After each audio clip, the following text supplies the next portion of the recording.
I forgave my cheating wife, but she just cheated again, so this time I went all out and took our house and kids while she was left helpless. My wife is 41 years old and her name is Grace, not her real name. I'm 43 years old and I've been married to her for 15 years. That marriage has given us two absolutely beautiful children. Our daughter is 13 and our son is 9. Whether we've been good spouses to one another is one thing, but I know that we have been good parents to our children. I have personally always done my best to make sure that my kids are always happy. I have to tell you something that happened after the birth of our son. When he was just a few months old, my wife was going through a really tough time, and it seemed to be postpartum depression. So, I was doing absolutely everything that I could to take the load off of her. One day, she told me that she wanted to go out to just breathe, and I totally understood that she needed a complete break, at least for a day. So, I told her I had everything under control and let her take off for a day to herself. I mean, that's what a good husband would do when it was my kid too. Now, the problem came when she got back home. It was very clear that Grace was sad about something. Yes, she might have been going through a depression at that time, but she looked visibly down about something that night.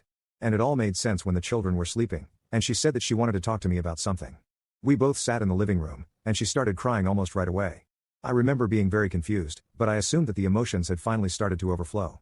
But then she spoke, and I remember the exact words she said. It's hard to forget things like this. I slept with somebody. The living room was dead quiet after she said that. Considering that we had just had a child, my wife was going through postpartum depression, and that bad news had been sprung on me late at night with no preparation, I remember being completely confused on how I was meant to react. Was I supposed to start shouting or flipping a table? I had never been an aggressive person, even in moments when it was warranted. The whole night was weird because it took me 10 minutes of us sitting there before I could break the silence. I asked her who it was. She also left a big pause before admitting it was just some random guy. I was tempted to ask exactly what they had done, but I didn't want to do that to my mental health. She volunteered more, saying she went to a bar, he hit on her, and she got carried away, and then she let the sentence end in silence. We sat there for like another 10 minutes before I told her she should get some sleep. She went upstairs, and I slept on the couch that night. That was actually the last time we actually spoke about it. I don't know why. I really can't explain why I didn't go back to the cheating after that point. I think I felt like everything was so happy with a new kid and what I felt was a model family, and maybe I made excuses for her because of her PPD. Was that the wrong thing to do?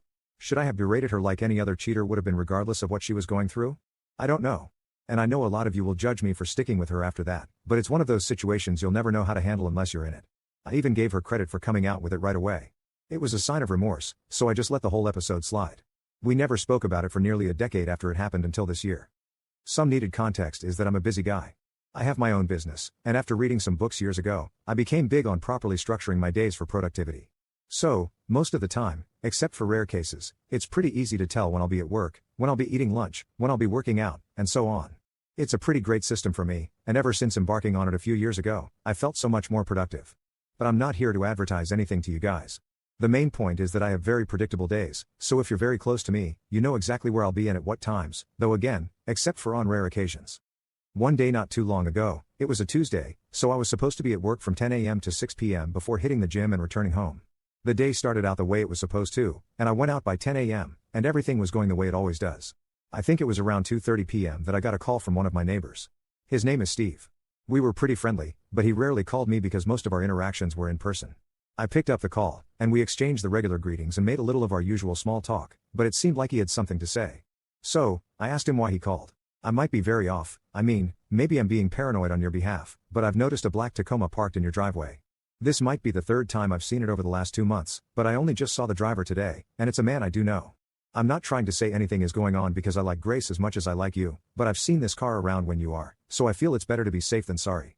I'm sorry if I'm being invasive, and if you'll hate me because I'm essentially accusing your wife of some things, but I'd want you to do this for me if you saw the same so you can hate me after, okay? When he finished talking, my heart was already beating pretty fast because it just sipped my memory right back to what had happened all those years ago. My wife wasn't an angel, I knew that, but I felt like it was truly a mistake she had made back then, and Steve could be very off with the situation. It could be a plumber or some other kind of handyman. I was trying to reassure myself, but I knew I would have to show up, no matter what. I needed to have closure. So, I told my workers that I'd be taking off for a bit. They were surprised because they know all about my routine, but they didn't ask any questions, and I got in my car and headed for home. If what Steve was saying was true, I couldn't announce my presence. So, as I got to my neighborhood, I parked way down the street and decided to head to the house on foot. I got to my house in a few minutes and carefully unlocked the door and entered. The moment I stepped in, I was greeted by the scent of an unfamiliar perfume, and it was clearly masculine. I headed up the staircase, and halfway up it, I saw a loosened tie sitting on the upper landing. When I got upstairs, 2 shoes tossed in front of the door, and then I could hear it. I could hear the bed creaking from inside the room, and I could hear their sounds. They thought they were alone, So the door was wide open, but they couldn't see me from where I was. And I remember standing there and really contemplating what I was going to do when I entered the bedroom. In fact, I remember thinking that I could walk back downstairs without either of them knowing that I was there, but I just kept thinking that this was our house. This was not the first time that my wife had cheated on me. She was sleeping with someone in our bed, a bed that I would have slept on happily hours later.